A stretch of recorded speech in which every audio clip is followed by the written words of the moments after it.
Hello दोस्तों, महादेव। हम चल रहे हैं उस विषय को जानने जो विषय अत्यंत महत्वपूर्ण है। ये जातका अलंकार के भावाध्याय का दूसरा श्लोक है और पहले श्लोक में विद्वानों से क्षमा प्रार्थना किया गया है, लेकिन विषय वस्तु की शुरुआत दूसरे श्लोक से होती है। उसमें सबसे पहला विचार किया गया है कि जो हमारा तनु भाव है, भावाध्याय मतलब होता है कि 12 भाव होते हैं। तनु, धन, सहज, सुख, श्रुत, शत्रु, जाया, आयु, भाग्य, पिता, इसे हम कर्म भाव भी कहते हैं, लाभ हो गया और व्यय हो गया। तो इन भावों से इन विषयों पे जितना हो सके उतना हम विचार करते हैं। तो सर्वप्रथम हम बात करने चल रहे हैं लघु जातक के हिसाब से तनु भाव का। इसमें श्लोक है कि देहाधीशः शपापो व्यय रिपु मृतिगश्चित् तदा देह सौख्यम न स्यात् जन्तुर्निजक्षे व्यय रिपु मृतिपस्तत्फलस्यैव कर्ता मूर्तौ चेत् क्रूरखेटस्तदनु तनुपतिः स्वीयवीर्येण हीनो नानातङ्काकुलः स्यात् व्रजते हि मनुजो व्याधिमाधि प्रकोपम। इसमें कहता है कि बहुत जरूरी चीज़ है और ध्यान से आप लोग सुनिएगा और बने रहिएगा अंत तक। इसमें कहता है कि देहाधीशः, यानी कि देहाधीशः, देह मतलब होता है शरीर। क्या होता है? शरीर, जिसे हम तनु भी कह सकते हैं। तनु मतलब भी शरीर ही होता है। इसकी पर्यायवाची शब्द है कि देहाधीशः, देह का जो स्वामी है, देह के जो अधीश हैं, कौन है? यानी कि मान लीजिए यहाँ पे एक है। क्या है? एक मतलब जैसे पिछले वीडियो में हमने बताया था कि ये कैसे यहाँ पे हम 1 2 3 4 भरते हैं। ये राशियाँ होती हैं। चूँकि मेष है, मेष का स्वामी मंगल होता है, तो वही कहता है कि देहाधीशः, तो यानी कि एक है और एक मेष का स्वामी मंगल है। तो देहाधीशः स पापः, वह पाप ग्रह के साथ है।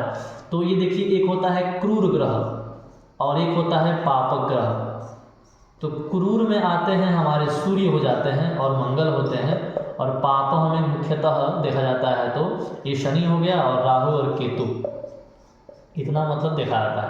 तो ये कहता है कि देहाधीशः स्वपापः, जो देह के यानी कि जो लग्नेश हैं, जो यानी कि इसे हम लग्न भी कहते हैं, इससे पहले मैंने बताया भी था आपको। तो जो लग्नेश हैं स्वपापः, वह पाप ग्रह के साथ हों। किसके साथ हो?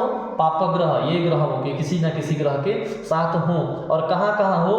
तो व्यय, व्यय मतलब होता है 12, और रिपु मतलब होता है शत्रु यहाँ पे, और मृतिगश्चित् तदा देह सौख्यम और सौख्यम, यानी कि 1 6 और 12, 1 6 12 में अगर क्या हो, जो हमारे लग्नेश हैं इसके साथ पापग्रह से युक्त अगर कहीं बैठे हों, तो उस जातक को क्या होती है? शारीरिक सुख का अभाव होता है, उसे शारीरिक सुख नहीं मिलता है। फिर आगे कहता है न स्यात्, आगे कहता है कि जंतो निजक्षे व्यय रिपु मृत्युपस्तत्फलस्यैव कर्ता।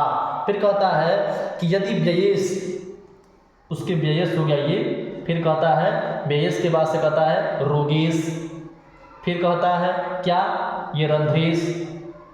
अगर ये भी रंध्रेश अपनी राशि में स्थित हो, जैसे मान लीजिए यहाँ का जो स्वामी है, यहाँ मान लीजिए देखिए 12 है, यहाँ जो इसका स्वामी होगा मीन है, तो मीन होगा, जीवो मीन धनु स्वामी, जीवो मीन धनु स्वामी, मीन का स्वामी बृहस्पति होता है। अगर यहाँ बृहस्पति बैठा हो, फिर यहाँ बैठा हो, जो भी इसका है, मंगल यहाँ बैठा ही है, यहाँ बुध बैठा हो, तब भी जातक जो होता है शारीरिक रूप से परेशान ही होता है।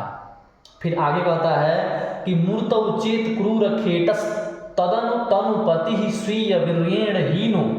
कहता है कि मूर्तौ चेत्, क्या कहता है? मूर्तौ चेत्, कहता है कि मूर्तौ चेत, यानी कि चेत मतलब होता है तब, तदा, तदनु, तब तनुपति ही लग्नेश स्वीयवीर्येण, अपने पराक्रम से, हीनः, यानी कि जो लग्नेश है, क्या है?